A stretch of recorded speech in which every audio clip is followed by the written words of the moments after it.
So 11 years and still going strong, Natalie, it suggests to me that there's something you are doing right in trying to pursue the cause that you are pursuing.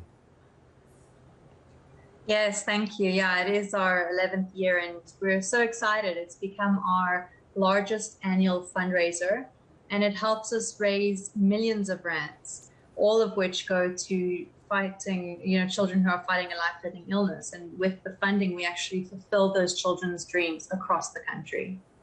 Tell me a bit more about that, because, I think that's where, that's really the cold face of what you are doing, right? It is about the children facing life-threatening illnesses. What are some of the examples of what you've been able to do over the last 11 years? So we are a 34-year-old foundation and we primarily fulfill the dreams of children who are fighting a life-threatening illness. So if a child dreams of visiting the sea for the first time, having their own bicycle, meeting their favorite sports star or celebrity, we facilitate that process to ensure that it happens. And obviously COVID's affected everyone and, the lockdowns have also affected everyone, and it affected our foundation as well. So during the past 2 years, what we found were a lot of children were asking more for laptops, cell phones, iPads, so that they could actually continue their schoolwork, they could stay connected with their families if they were in hospital, and they could actually just stay learning and communicating. So we're still fulfilling dreams. We fulfill about 4 dreams every single day. And we're so grateful to still be here. And Slipper Day is one of our main fundraisers, which allows us to continue fulfilling so many beautiful dreams.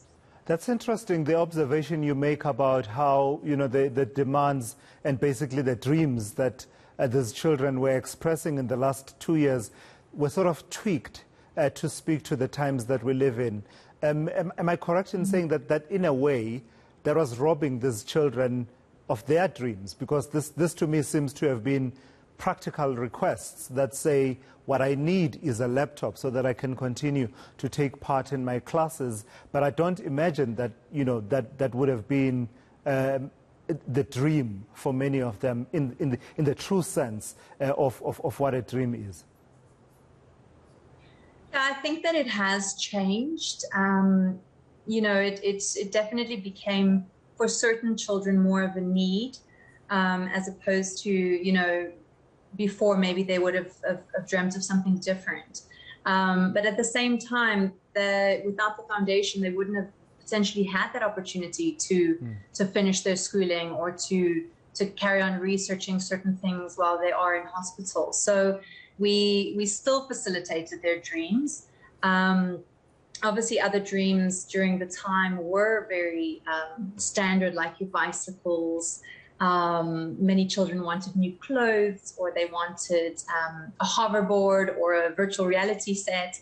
So, those dreams were also being facilitated during this time. But I think it is interesting to see, because people were isolated, but our children were even more isolated, firstly because of their illness, secondly because of their immune systems and, the risk of them catching COVID. So I think that facilitated them deciding on different dreams themselves. And Sure. It was more the teenagers who were dreaming of more the laptops or the tech-related products. Yeah, and of course, let's not downplay the critical role that such technology has played, even with younger children and teenagers keeping in touch with one another in an environment where social contact became quite difficult. Speaking of which, during the last 2 years, many people were not going to the office, so that shock factor that you are capitalizing on, I don't know if that shock factor is the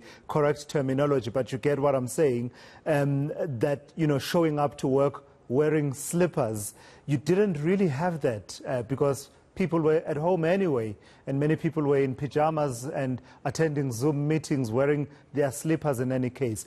Are you hoping that this year will be slightly different given where we are with the pandemic? And that, in many ways, we're moving to a situation where we're dealing with a disease that's endemic and people are starting to resume their lives and just cope with the situation and move it along.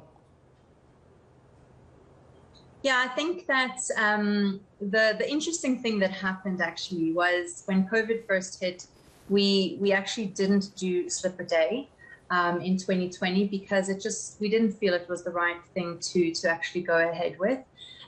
So last year we rebooted the campaign, and we actually had one of our best years. Even though people were still at home, a lot of people were wearing their slippers anyway. But I think that it's such a fun day where people, whether they're at home, whether they're at school, it doesn't really matter what they're doing. It's just that idea that we still had our retail partners on board. People could still go into a Dis-Chem, a Wimpy, or a Pick n Pay at the time and go and get their sticker and support. And what we also found was a lot of people just decided to make a donation as opposed to just actually purchase the sticker last year. So we're hoping now, as things are more open, we've also onboarded 2 new retail partners. So we've onboarded Toy Zone as well as Baby City. And we're really hoping that this is just the biggest campaign that we've ever hosted. And we're really looking for every single South African to get involved and support the wonderful, fun day. It sounds like a good point for me to ask you, how do South Africans get involved? And before you answer that, let me tell you that the most shared picture of me is of me wearing a suit and a blazer and a shirt and a tie, in the upper body, but wearing shorts on the lower body. It's a long story. It was all me being goofy and everything, but it's the most shared picture of me. And I can only imagine if I were to repeat this on the 6th of May and then add on my slippers, what would happen? How do we support the work that you do, though, on a serious note, Natalie? Well, we'll definitely get you a pair of slippers so that you can support on the day. But it's very easy for any South African to get involved. So they can go onto our website, reachforyourdream.org.za. They can purchase slippers or a sticker directly from us. They can call us as well. Our numbers are on our website as well. And if they are in any of our retail partners, it's Wimpy, Dis-Chem, Pick n Pay, Toy Zone, and Baby City. The stickers do go on sale from the 4th of April up until the 6th of May.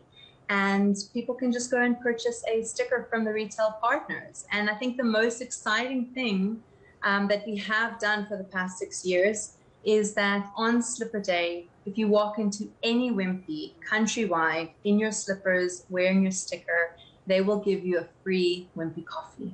Yeah.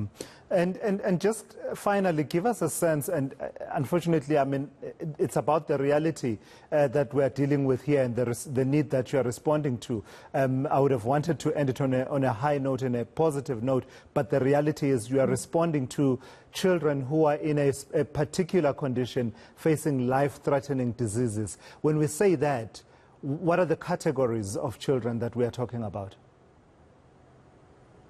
So we have a variety of illnesses on our list. A lot of our focus areas are on childhood cancer, renal failure, cardiac. Those are our 3 main focal areas. But in saying that, we've got about 100 different illnesses on our lists that we do assist these children with dreams.